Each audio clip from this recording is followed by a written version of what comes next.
closed, you could say.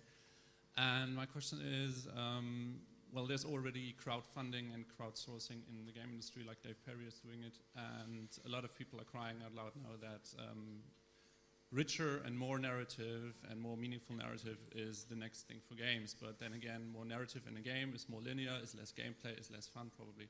So what is the next paradigm shift in games for you personally? Do you want to answer first, or? Sure. Well, I think when you say that there's a trend towards more meaningful narrative in gameplay, the question is, what is a meaningful narrative in a game? And I think the trap for game writers, and especially for game writers who love film, is to try to make plots that are more film-like in the sense of being more complicated, more things happen, and more characters, which might actually just be like sort of adding window dressing to the game rather than actually making it a deeper and richer gameplay experience in the first place. Well, I have a couple of opinions. One, I think that it's a big mistake to think that you can slap on a story at the end, which is still done a lot in video games. And people don't realize, like, for example, every game mechanic, what you're doing has a meaning.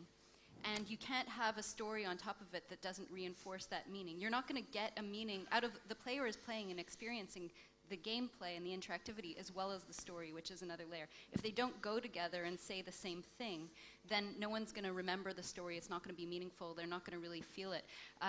Like, for example, I worked on The Sims, and The Sims kind of, you know, you go to work, you make money, you buy more stuff, the cooler stuff makes you more efficient, you go to work.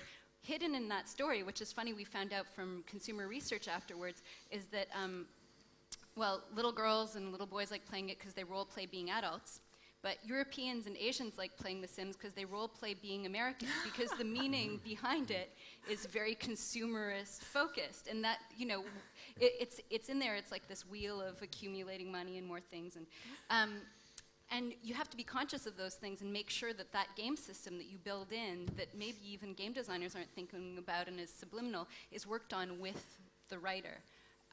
So I think that's really the key. I don't have the answer in the recipe. I think the recipe is recruiting the right people who understand those moments in film and mixing them with the right people who understand interactivity. Hi, Julian Glücklich from the Center of Media Research at the University of Ulster. I'm kind of surprised that you're all talking, I mean, not you, Jade and Jordan, because you, of course, created these kind of narrative-driven games, but at the same time, I think where most of the innovation is happening is massively multiplayer games, not just in terms of gameplay, but also in terms of business models, if you look at what's coming out of Asia now. So my question really is, you know, what do you think can aid the old games industry and as well, and also the film industry learn from massively multiplayer games?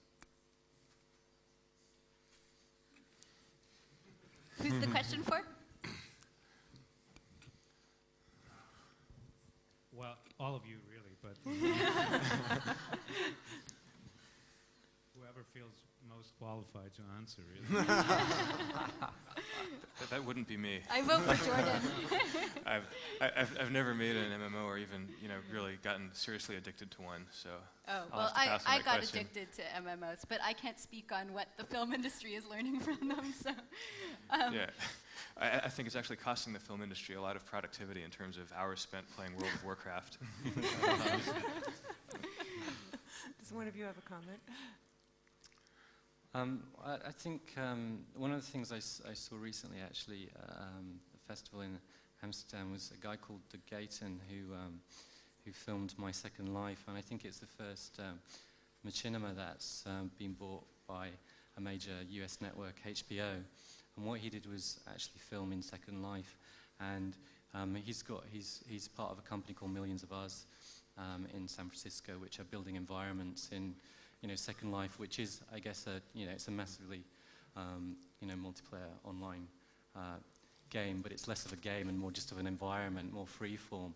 And I think, you know, that I'm kind of looking at that space as well, because it's really interesting in what you can do as a filmmaker. And one of the things he did was actually get some of the people who, some of the, like the avatars or whatever, who roam around in that world, to help him build film sets within it, to help him actually film completely within Second Life and make a film out of it.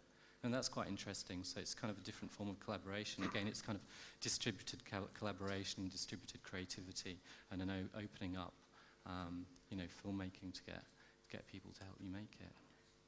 I have one more question in the second. Oh, sorry, Don, please. Well, I'm the least competent to comment because these people are actually doing things and I just write about things. But given that, it was about 10 years ago, and I was doing some work for Procter & Gamble, for the executive group. And I don't know if you know, but Procter & Gamble created the soap opera and recorded it in their headquarters as a way of selling soap and Tide. And so we were talking about the digital revolution. The CEO said to me, "What's the soap opera of the future?" And I'm supposed to be a big expert. So I said, well, I think it's digital, it's interactive, it has an underlying sense of destiny and characters, but you get to be one of the characters. And I kind of ran out of gas. So I went home and I was talking to my son about this, and he said, well, why are they starting with the soap opera and trying to make that interactive? They should start with a video game because they're way farther along. He says, come on downstairs. And he shows me this video game that kind of blew me away. So he ended up giving the executive briefing to Procter & Gamble as an 11-year-old about the future of the soap opera.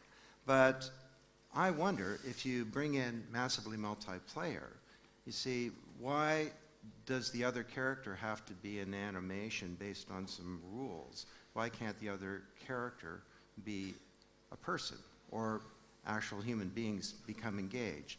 And not just shooting things in World of Warcraft and so on, but in dramas, and for that matter in love interests and so on. And that's where you start to see Second Life and virtual environments like that be brought to bear as well. I think we're in the very early days, honestly, and it's not just about interactivity, it's about collaboration and large numbers of people coming together to create a new experience. Well, to me, there's a Sorry, can you tell us who you are, excuse me. My name is Elsa Rosbach, and I'm a producer living here in Berlin, but I have also lived in New York.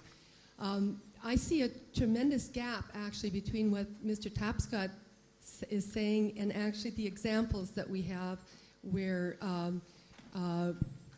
big budget Hollywood and to some extent interactive defined just within a programmed format of a game, the ways that you can interact. But I did want to say I don't think, and I wonder if Mr. Tapscott would agree, that the ideas that you are bringing forth that of collaboration really whether they're so new. I went to the Film Academy here in Berlin. This is the 1960s films here and early 70s films from Germany are, one of the themes here. And it was a very big idea that we had in that film school as young students then, as part of the utopian view, that we should make our films collectively. No one should be named as the director or the writer and so forth. And we did try to do that. And there was, I think, a lot of the energy from that period in German film came out of those ideas.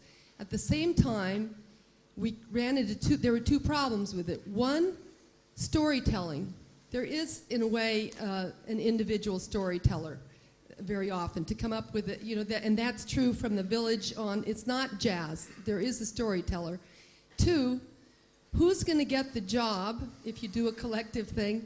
The next job as the director. Someone wants to ultimately be named the director or the writer after all, so that they can make their next project in today's marketplace. So these are two questions that I have. Don? Well, again, we can learn from other industries. If you look at something like the software industry,